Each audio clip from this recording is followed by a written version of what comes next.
Terbongkar sejarah asal-muasalnya Kerajaan Pagaruyung dan silsilahnya.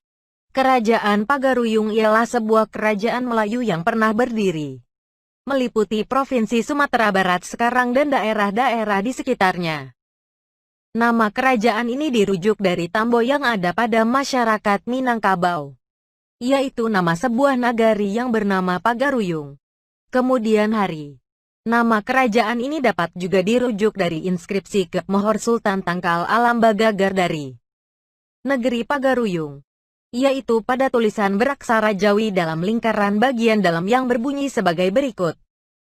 Sultan Tangkal Alam Bagagar Ibnu Sultan Khalifatullah yang mempunyai tahta kerajaan dalam negeri Pagaruyung Darul Qodar Johan berdaulat Zilullah fil alam. Kerajaan ini akhirnya runtuh pada masa Perang Padri. Ditandatanganinya perjanjian antara kaum adat dengan pihak Belanda telah menjadikan kerajaan Pagaruyung berada dalam pengawasan Belanda. Sebelumnya kerajaan ini tergabung dalam Malayapura, sebuah kerajaan yang pada prasasti Amoghapasa disebutkan dipimpin oleh Aditya Warman, yang mengukuhkan dirinya sebagai penguasa bumi Malayu di Suwarnabumi. Termasuk pula di dalam Malayapura ialah Kerajaan Dharmasraya, serta kerajaan atau daerah taklukan Aditya Warman lainnya. Berdirinya Pagaruyung. Munculnya nama Pagaruyung sebagai sebuah kerajaan Melayu tak dapat diketahui dengan pasti. Dari tambo yang diterima oleh masyarakat Minangkabau tak ada yang memberikan penanggalan dari setiap peristiwa-peristiwa yang diceritakan. Bahkan jika menganggap Aditya Warman sebagai pendiri dari kerajaan ini, tambo sendiri juga tak jelas menyebutkannya. Namun dari beberapa prasasti yang ditinggalkan oleh Aditya Warman, menunjukkan bahwa Aditya Warman memang pernah menjadi raja di negeri tersebut. Tepatnya menjadi Tuhan Surawasa, sebagaimana penafsiran dari prasasti Batu Sangkar. Dari manuskrip yang dipahat kembali oleh Aditya Warman pada bagian belakang arca Amoghapasa disebutkan, pada tahun 1347 Aditya Warman memproklamirkan diri menjadi raja di Malayapura. Aditya Warman merupakan putra dari Atweya Warman seperti yang terpahat pada prasasti Kubur Rajo dan anak dari Dara Jingga, putri dari kerajaan Dharmasraya seperti yang disebut dalam para raton. Ia sebelumnya bersama-sama Mahapati Gajah Mada berperang menaklukkan Bali dan Palembang. Pada masa pemerintahannya kemungkinan Aditya Warman memindahkan pusat pemerintahannya ke daerah pedalaman Minangkabau. Dari prasasti Surwaso yang beraksara Melayu menyebutkan Aditya Warman menyelesaikan pembangunan selokan untuk mengairi Tamanan Dana Sri Surawasa yang senantiasa kaya akan padi yang sebelumnya dibuat oleh pamannya yaitu Akarendra Warman yang menjadi raja sebelumnya. Sehingga dapat dipastikan sesuai dengan adat Minangkabau, pewarisan dari mamak paman kepada kamanakan, kemenakan, telah terjadi pada masa tersebut. Sementara pada silsil lain dari saluran irigasi tersebut terdapat juga sebuah prasasti yang beraksara Nagari atau Tamil, sehingga dapat menunjukkan adanya sekelompok masyarakat dari selatan India dalam jumlah yang signifikan pada kawasan tersebut. Aditya Warman pada awalnya dikirim untuk menundukkan daerah-daerah penting di Sumatera dan bertahta sebagai raja bawahan, Uparaja, dari Majapahit. Namun dari prasasti-prasasti yang ditinggalkan oleh raja ini belum ada satupun yang menyebut sesuatu hal yang berkaitan dengan bumi Jawa, dan kemudian dari berita Cina diketahui Aditya Warman pernah mengirimkan utusan ke Cina sebanyak 6 kali selama rentang waktu 1371 sampai 1377. Setelah meninggalnya Aditya Warman, kemungkinan Majapahit mengirimkan kembali ekspedisi untuk menaklukkan kerajaan ini pada tahun 1409. Legenda-legenda Minangkabau mencatat pertempuran dahsyat dengan tentara Majapahit di daerah Padang Sibusuk. Konon daerah tersebut dinamakan demikian karena banyaknya mayat yang bergelimpangan di sana. Menurut legenda tersebut tentara Jawa berhasil dikalahkan sebelum kerajaan ini berdiri. Sebenarnya masyarakat di wilayah Minangkabau sudah memiliki sistem politik semacam konfederasi, yang merupakan lembaga musyawarah dari berbagai nagari dan luhak.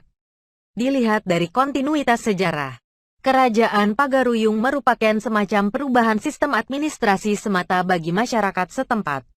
Kurung buka. Suku Minang. Titik. Pengaruh Hindu-Buddha di Sumatera. Pengaruh Hindu-Buddha di Sumatera bagian tengah telah muncul kira-kira pada abad ke-13. Yaitu dimulai pada masa pengiriman ekspedisi Pamalayu oleh Kertanagara. Dan kemudian pada masa pemerintahan Aditya Warman dan putranya Ananggawarman. Kekuasaan dari Aditya Warman diperkirakan cukup kuat mendominasi wilayah Sumatera bagian tengah dan sekitarnya. Hal ini dapat dibuktikan dengan gelar Maharaja di Raja yang disandang oleh Aditya Warman seperti yang terpahat pada bagian belakang arca Amoghapasa yang ditemukan di hulu sungai Batanghari. Sekarang termasuk kawasan Kabupaten Dharmasraya. Titik. Dari prasasti Batu Sangkar disebutkan Ananggawarman sebagai Yuva Raja melakukan ritual ajaran tantris. Dari agama Buddha yang disebut Hevajra yaitu upacara peralihan kekuasaan dari Aditya Warman kepada putra mahkotanya. Hal ini dapat dikaitkan dengan kronik Tiongkok tahun 1377 tentang adanya utusan Sanfosi kepada Kaisar Cina yang meminta permohonan pengakuan sebagai penguasa pada kawasan Sanfosi.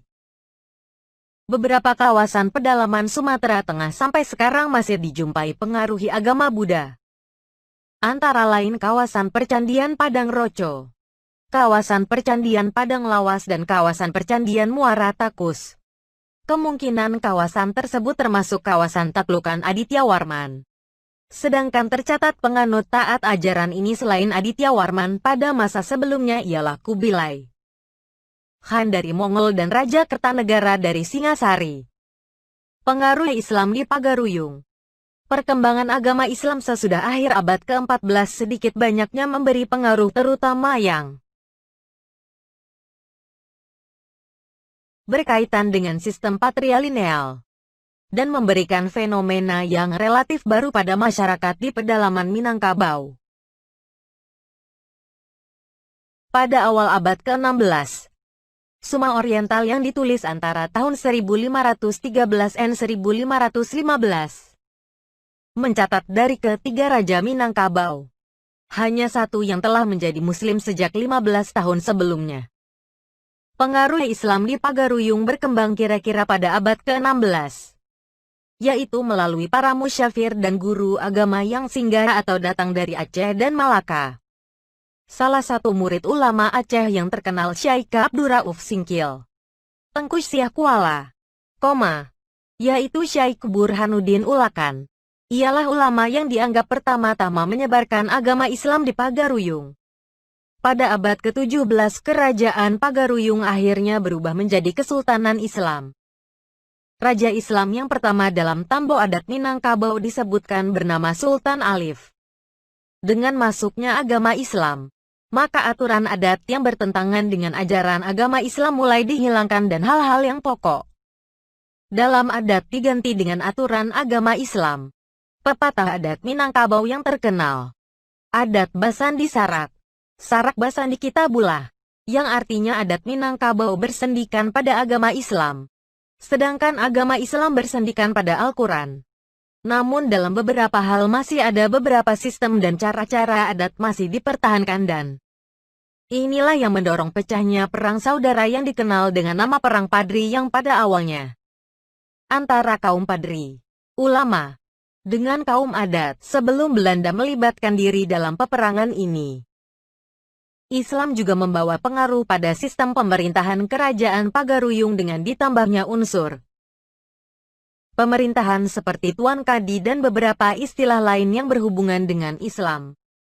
Penamaan negari Sumpur Kudus yang mengandung kata kudus yang berasal dari kata kudus, suci, sebagai tempat kedudukan rajo ibadat dan limo kaum yang mengandung kata kaum jelas merupakan pengaruh dari bahasa Arab atau Islam.